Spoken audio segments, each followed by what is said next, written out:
reader. Allow me to introduce, though it might at first appear like many books you've come across, it is far from ordinary. You may, therefore, have some misunderstandings about its nature. The story that awaits you has not been fully told.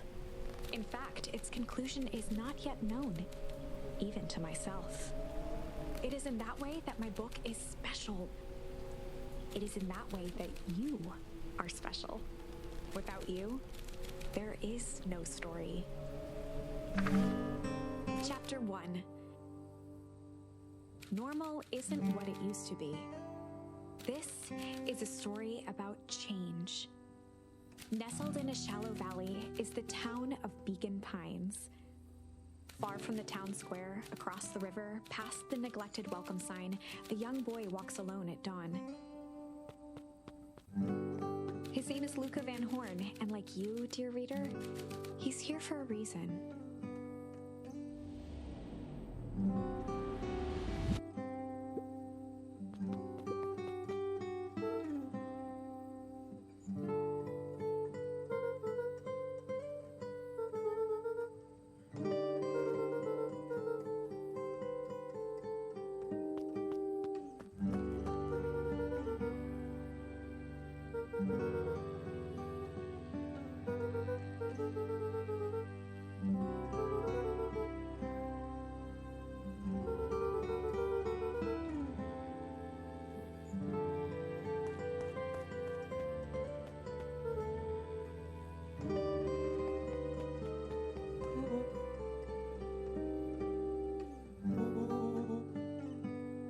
Rollo was Luca's closest friend.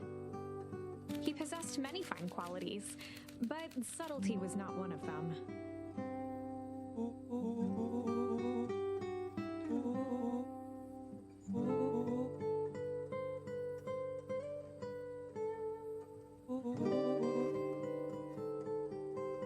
Rollo finally noticed the tears welling in his friend's eyes and the flowers on the grave.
Wonderful!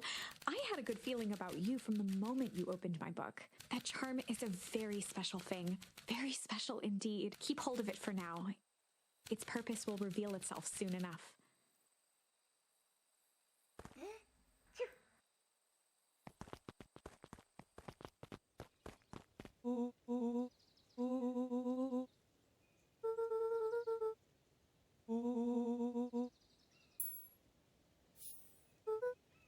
Rollo looked to the side suspiciously.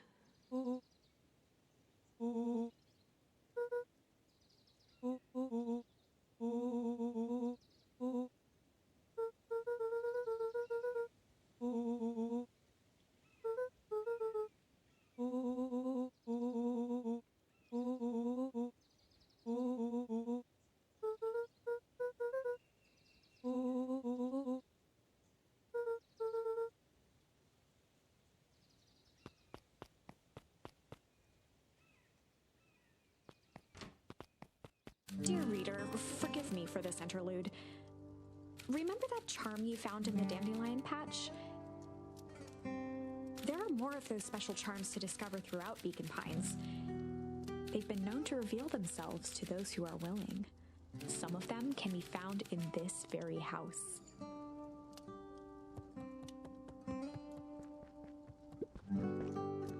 Since Gran had moved in, the house was more peaceful, more orderly, and more covered in flowery fabric.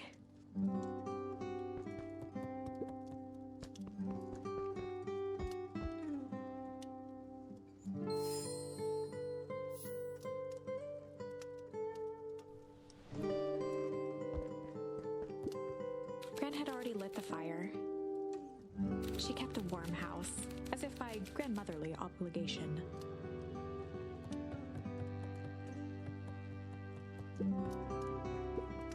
One of his father's old stethoscopes. Luca had spent countless hours listening to anything and everything with it. Not for years, though.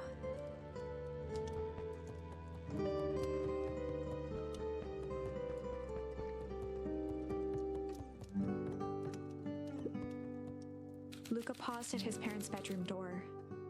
He just wasn't ready to go in yet. Gran had commandeered the upstairs closet when she moved in. Some things need shelter from a young boy's mischief, she said.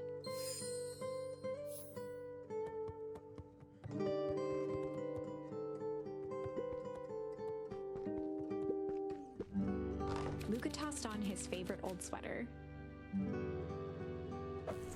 Even though it was the first day of summer, a chill still hung in the air.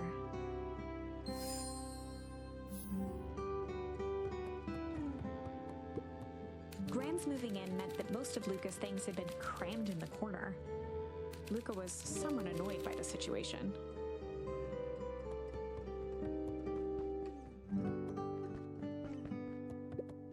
Gran's bed was undisturbed. Luca didn't mind that she had a habit of falling asleep in front of the fireplace. It meant that he could read late into the night.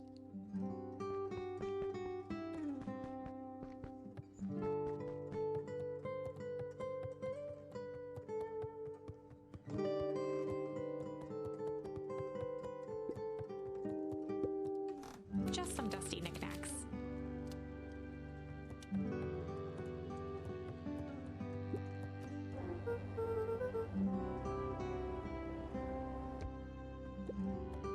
A pair of dull scissors, a broken can opener, a mostly empty bottle of glue, and some loose string.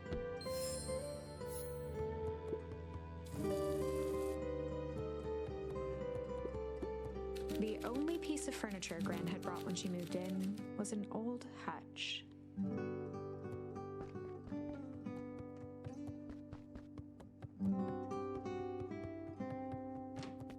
Oh my, this is quite exciting. I am now certain that you are the one I've been waiting for all these years. You'll recall I was a bit coy regarding the use of charms earlier. Excuse me, I tend to have a flair for the dramatic. You are about to encounter your first turning point. There are certain times in this tale when everything hinges on a single word. You can use the various charms you've collected to alter events, and thus completely rewrite the fate of Beacon Pines. This is no small thing. So step forth, dear reader, and grasp hold of destiny itself.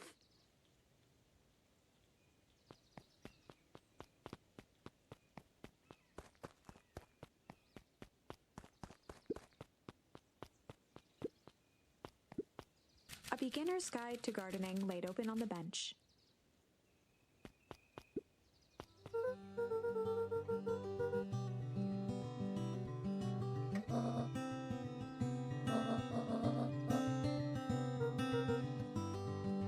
The less Gran knew, the better for everyone involved.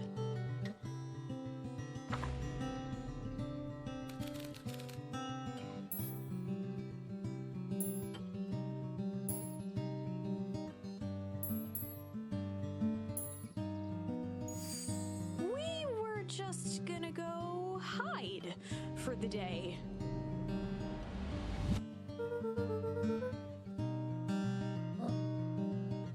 Traditionally, when one is trying to hide something, they avoid literally using the word hide.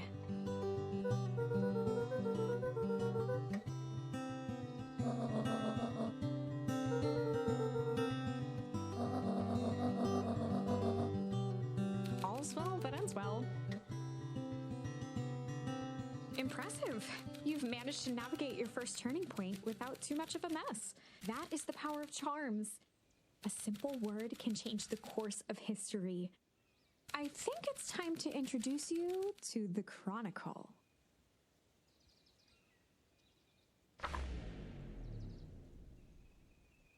The Chronicle is a record of the decisions you've made.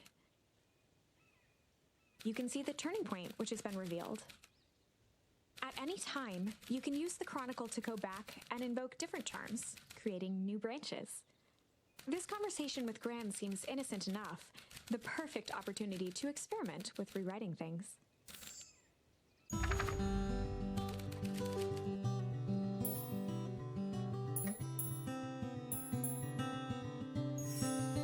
We were just gonna go ponder for the day.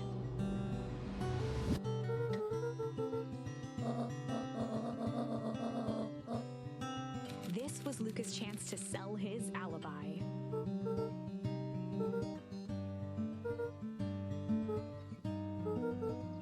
Nailed it.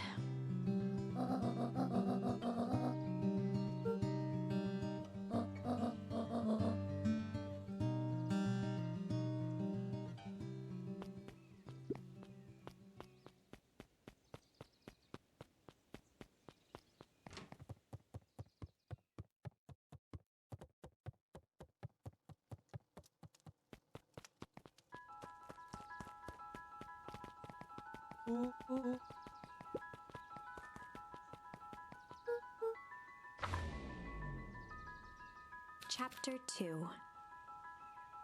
Welcome to Beacon Pines. For many years, this valley had been a small mining outpost. It wasn't until Sharper Valentine built his fertilizer company that Beacon Pines was established. Over the next 30 years, the town had grown and prospered, until the foul harvest and his sudden death. In the 3 years since, everyone was simply trying to get by.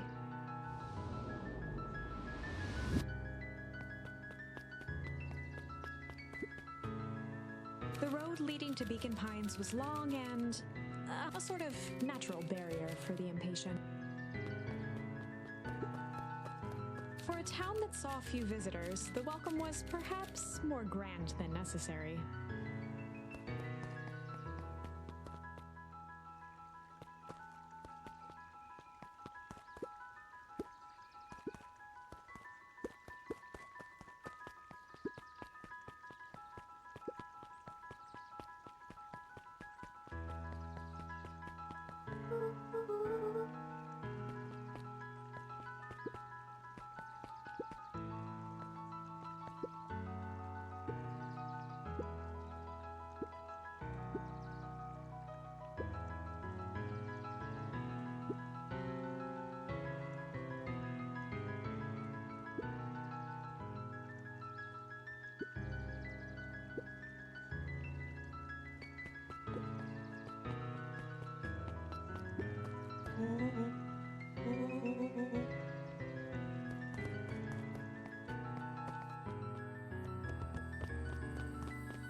After Luca's father had passed, Rollo became obsessed with them building their own Hank atomic star scraper. It was some time before Luca realized it was Rollo's way of keeping him occupied.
Holden Wilder ran the local paper of record. The Beacon.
Oh, right. Rendezvous with Roxy. This is an important turning point. The first time where your charms will change the course of fate. And currently, we only have one suitable charm at our disposal. Have no fear, we can always return later using the Chronicle once we find more charms. Well, now I'm just rambling. Where were we?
Rollo froze as Roxy took a step toward him, cracking her knuckles. Luca knew he had one chance to save his friend from being dragged home.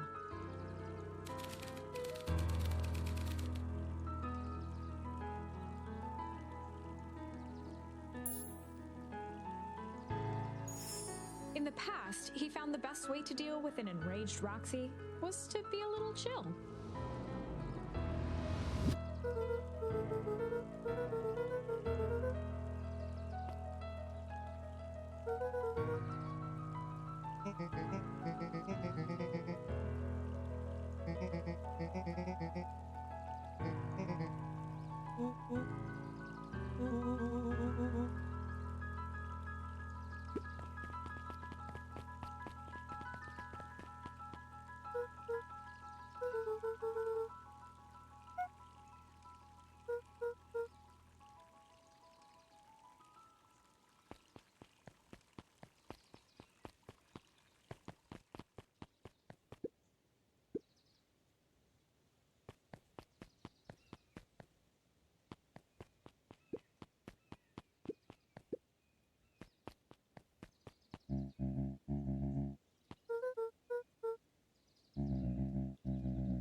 A promise Gran regretted the second it...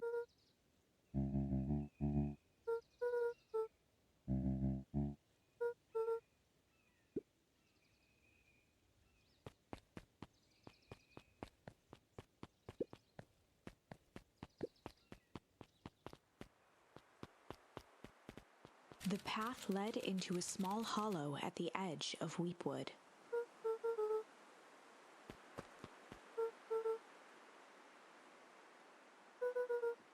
The fence thrummed with a gentle electric buzz.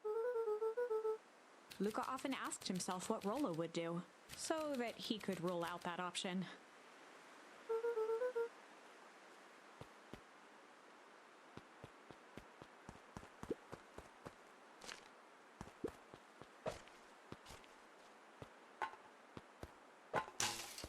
As sparks flew from the fence, the light atop that section shut off.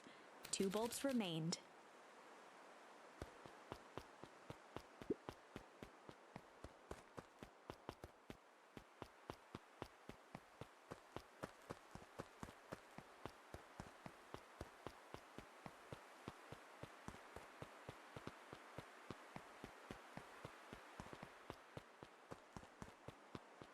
Luca knew that if he gave up now, he'd never...